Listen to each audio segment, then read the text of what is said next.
जय भोलेनाथ दोस्तों, आपके अपने चैनल देवलोक स्टोरीज में आप सबका स्वागत है।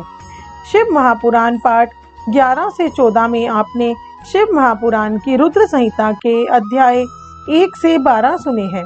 आज पाठ 15 में आपको आगे के अध्याय सुनाए जाएंगे। उम्मीद करते हैं आपको शिव महापुराण की सीरीज पसंद आ रही होगी। शिव महापुराण का आनंद उठाने के लिए हमारे चैनल को सब्सक्राइब कीजिए और अंत तक हमारे साथ बने रहें। भोलेनाथ आप सबकी मनोकामनाएं पूरी करें। श्री पुराण पुरुषोत्तमाय नमः।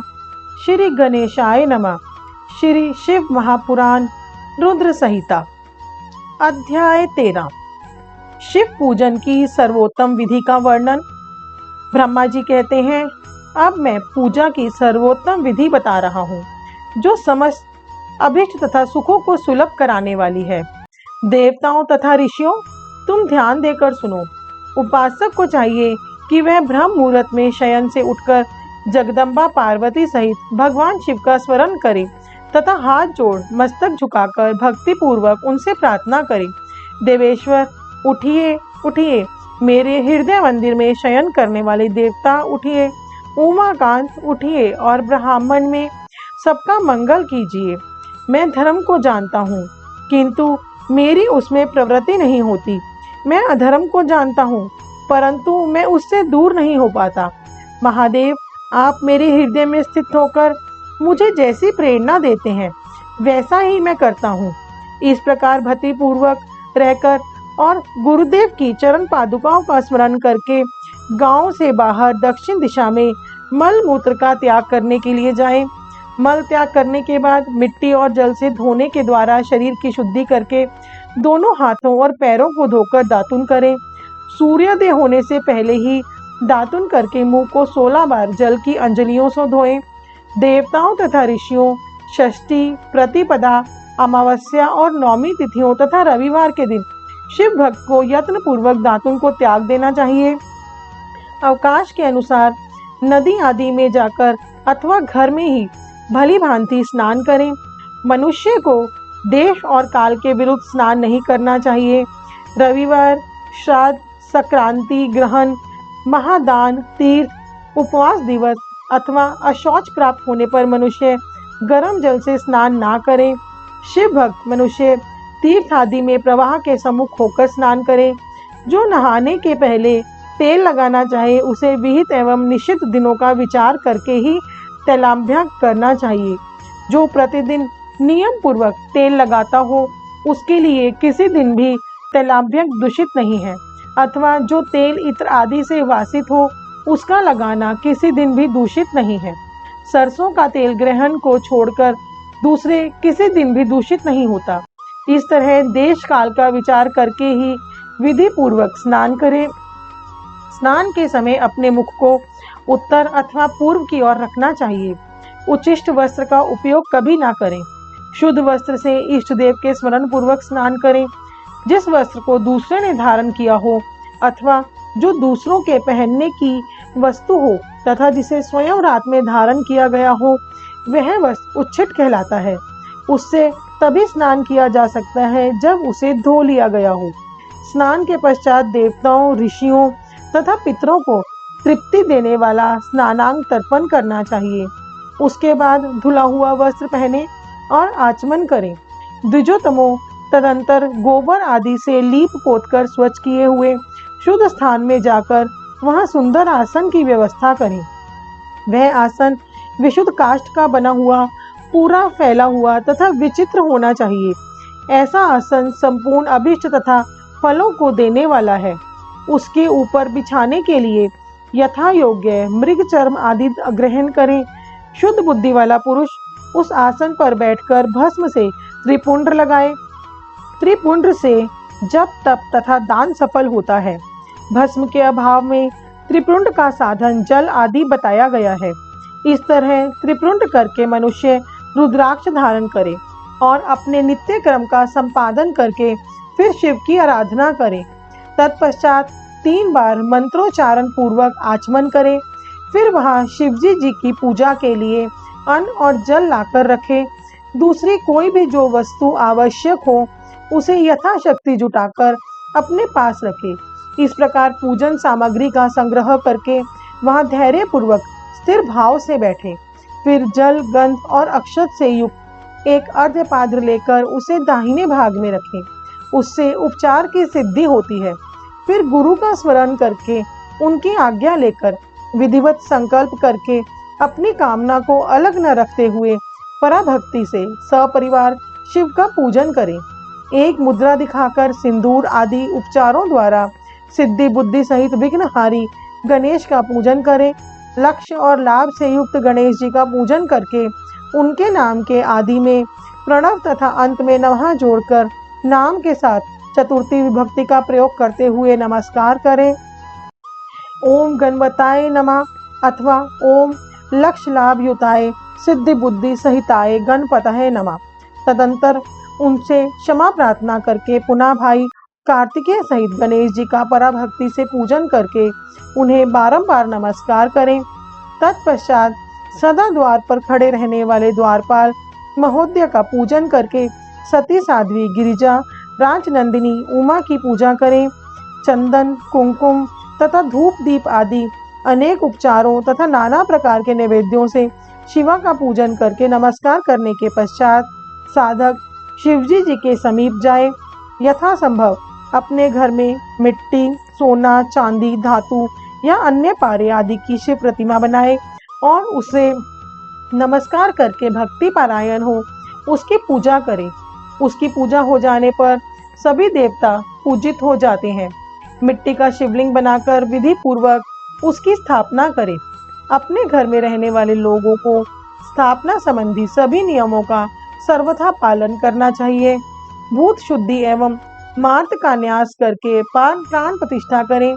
शिवालय में दिक्पालों की भी स्थापना करके उनकी पूजा करें। घर में सदा मूल मंत्र का प्रयोग करके शिवजी जी का पूजा करनी चाहिए। वहां द्वारपालों के पूजन का सर्वथा नियम नहीं है। भगवान शिव के समीप ही अपने लिए आसन की व्यवस्था करें। उस समय उत्तराभिमुख बैठकर फिर आचमन करें। उसके बाद दोनों हाथ जोड़कर तब प्राणायाम करें। प्राणायाम काल में मनुष्य को मूल मंत्र की 10 आवर्तियां करनी चाहिए। हाथों से 5 मुद्राएं दिखाएं। यह पूजा का आवश्यक अंग है। इन मुद्राओं का प्रदर्शन करके ही मनुष्य पूजा विधि का अनुसरण करें। तदंतर वहां दीप निवेदन करके गुरु को नमस्कार करें और पद्मासन या भद्रासन बांधकर बैठे अथवा उत्तानासन या कर्क्यासन का आश्रय लेकर सुखपूर्वक बैठे और पुनः पूजन का प्रयोग करें। फिर अर्घ्यपान से उत्तम शिवलिंग का प्रक्षालन करें। मन को भगवान शिव से अन्यंत्र न ले जाकर पूजा सामग्री को अपने पास रखकर निम्नांतिक मंत्र समूह से महादेव जी का आवाहन करें, जो कैलाश के शिखर पर निवास करते हों। पार्वती देवी के पति हैं, समस्त देवताओं से उत्तम हैं, जिनके स्वरूप का शास्त्रों में यथावत वर्णन किया गया है, जो निर्गुण होते हुए भी गुण रूप हैं, जिनके 5 मुख 10 भुजाएं और प्रत्येक मुखमंडल में 3-3 नेत्र हैं, जिनकी ध्वजा पर वृषभ का चिन्ह अंकित है, अंग कांति कपूर के समान गौर है, जो दिव्य रूपधारी चंद्रमा रूपी मुकुट से सुशोभित तथा सिर पर जटाजूट धारण करने वाले हैं, जो हाथी की खाल पहनते और व्याघ्र चर्म ओढ़ते हैं, जिनका स्वरूप शुभ है, जिनके अंगों में वासुकी आदि नाग लिपटे रहते हैं, जो पिनाक आदि आयुध धारण करते हैं, जिनके आगे 8 सिद्धियां निरंतर नृत्य करती रहती हैं, भक्त समुदाय जय जयकार करते हुए जिनकी सेवा में लगे रहते हैं, दुस्सह तेज के कारण जिनकी ओर देखना भी कठिन है, जो देवताओं से सेवित तथा संपूर्ण प्राणियों को शरण देने वाले हैं, जिनका मुखारविंद प्रसन्नता से खिला हुआ है, वेदों और शास्त्रों ने जिनकी महिमा का यथावत गान किया है, विष्णु और ब्रह्मा भी सदा जिनकी स्तुति करते हैं, तथा जो परमानंद स्वरूप हैं, उन भक्त वत्सल शंभु शिव का मैं आवाहन करता हूँ। इस प्रकार सांब शिव का ध्यान करके उनके लिए आसन दें। चतुर्थ्यंत पद से ही क्रमशः सब कुछ अर्पित करें। आसन के पश्चात भगवान शंकर को पाद्य और अर्घ दें। फिर परमात्मा शंभु को आचमन कराकर पंचामृत संबंधित द्रव्यों द्वारा प्रसन्नता पूर्वक शंकर को स्नान कराएं। वेद मंत्रों अथवा समर्थक चतुर्वेद पाद पदों का उच्चारण करके भक्ति पूर्वक यथा योग्य समस्त द्रव्य भगवान को अर्पित करें। अभिष्ट द्रव्य को शंकर के ऊपर चढ़ाएं। फिर भगवान शिव को वारुण स्नान कराएं। स्नान के पश्चात उनके श्री अंगों में सुगंधित चंदन तथा अन्य द्रव्यों का यत्न पूर्वक लेप करें। फिर सुगंधित जल से ही उनके ऊपर जलधारा गिराकर अभिषेक करें। वेद मंत्रों, अष्टंगों तथा शिव के 11 नामों द्वारा यथावकाश जलधारा चढ़ाकर वस्त्र से शिवलिंग को अच्छी तरह पोंछें। फिर आचमनार्थ जल दें और वस्त्र समर्पित करें। नाना प्रकार के मंत्रों द्वारा भगवान शिव को तिल, जौ, गेहूं, मूंग और उड़द अर्पित करें। फिर 5 मुख वाले परमात्मा शिव को पुष्प चढ़ाएं। प्रत्येक मुख पर ध्यान के अनुसार यथोचित अभिलाषा करके कमल, शतपत्र, शंख पुष्प, पुष्प, धतूर, मंदार, द्रोण पुष्प, तुलसी दल तथा बिल्वपत्र चढ़ाकर पराभक्ति के साथ भक्तवत्सल भगवान शंकर की विशेष पूजा करें। अन्य सब वस्तुओं का अभाव होने पर शिव को केवल बिल्वपत्र ही अर्पित करें। बिल पर समर्पित होने से ही शिव की पूजा सफल होती है। तत्पश्चात सुगंधित चूर्ण तथा सुवासित उत्तम तैल विविध वस्तुएं बड़े हर्ष के साथ भगवान शिव को अर्पित करें। फिर प्रसन्नता पूर्वक गुगुल और अगुर आदि की धूप निवेदन करें। तदंतर शंकर जी को घिसे बना हुआ दीपक दें। इसके बाद निमांकित मंत्र से भक्ति पूर्वक पूर्ण आज्ञा दें और भाव भक्ति से वस्त्र द्वारा उनके मुख का मार्जन करें। प्रभु शंकर, आपको नमस्कार है। आप इस अर्घ को स्वीकार करके मुझे रूप दीजिए, यश दीजिए, भोग दीजिए तथा भोग और मोक्ष रूपी फल प्रदान कीजिए। इसके बाद भगवान शिव को भांति भांति के उत्तम नैवेद्य अर्पित करें। नैवेद्य के पश्चात प्रेम पूर्वक आचमन कराएं। तदंतर सांगोपांग तांबूल बनाकर शिव को समर्पित करें। फिर 5 बतीसी आरती बनाकर भगवान को दिखाएं। उसकी संख्या इस प्रकार है: पैरों में 4 बार, नाभि मंडल के सामने 2 बार, मुख के समक्ष 1 बार और संपूर्ण अंगों में 7 बार आरती दिखाएं। तत्पश्चात नाना प्रकार के स्तोत्रों द्वारा प्रेम पूर्वक भगवान वृषभध्वज की स्तुति करें। तदंतर धीरे धीरे शिव की परिक्रमा करें।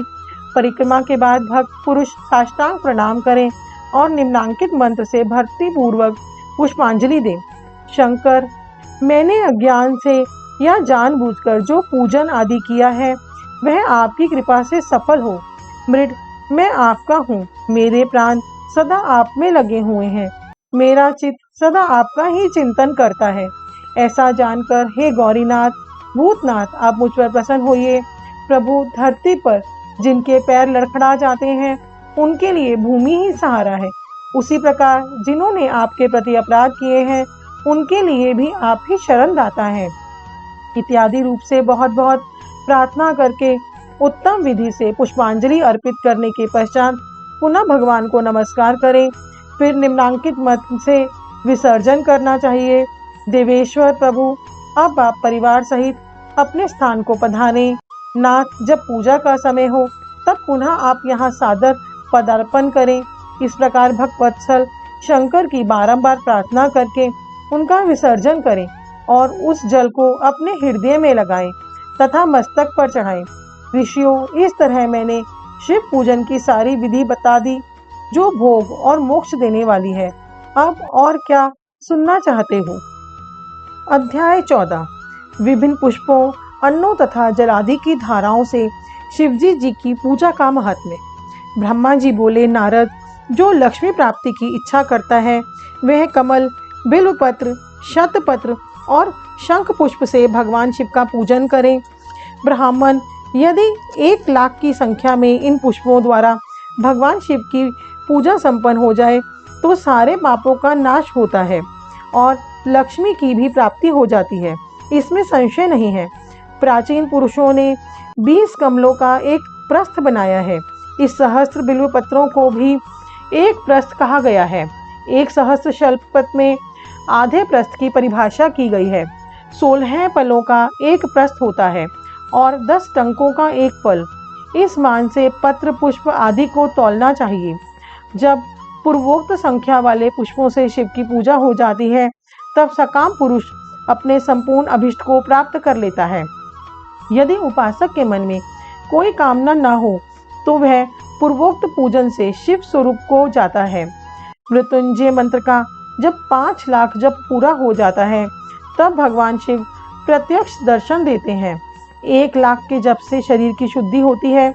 दूसरे लाख से जप से पूर्व जन्म की बातों का स्मरण होता है। तीसरे लाख पूर्ण होने पर संपूर्ण काम्य वस्तुएं प्राप्त होती हैं। चौथे लाख का जप होने पर स्वप्न में भगवान शिव का दर्शन होता है।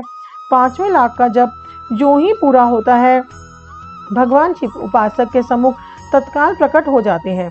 इसी मंत्र का 10 लाख जाप हो जाए तो संपूर्ण फल की सिद्धि होती है। जो मोक्ष की अभिलाषा रखता है वह दर्भों द्वारा शिव का पूजन करे। मुनिश्रेष्ठ, सर्वत्र लाख की ही संख्या समझनी चाहिए। आयु की इच्छा वाला पुरुष 1 लाख दुर्वाओं द्वारा पूजन करे।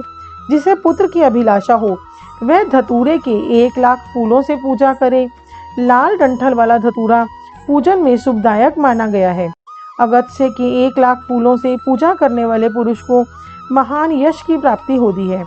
यदि तुलसी दल से शिव की पूजा करें तो उपासक को भोग और मोक्ष दोनों सुलभ होते हैं। लाल और सफेद आंख, अपामार्ग और श्वेत कमल के 1 लाख फूलों द्वारा पूजा करने से भी उसी फल की प्राप्ति होती है। जपा के 1 लाख फूलों से की हुई पूजा शत्रुओं को मृत्यु देने वाली होती है। करवीर के 1 लाख फूल यदि शिव पूजन के उपयोग में लाए जाएं तो वे यह रोगों का उच्चाटन करने वाले होते हैं।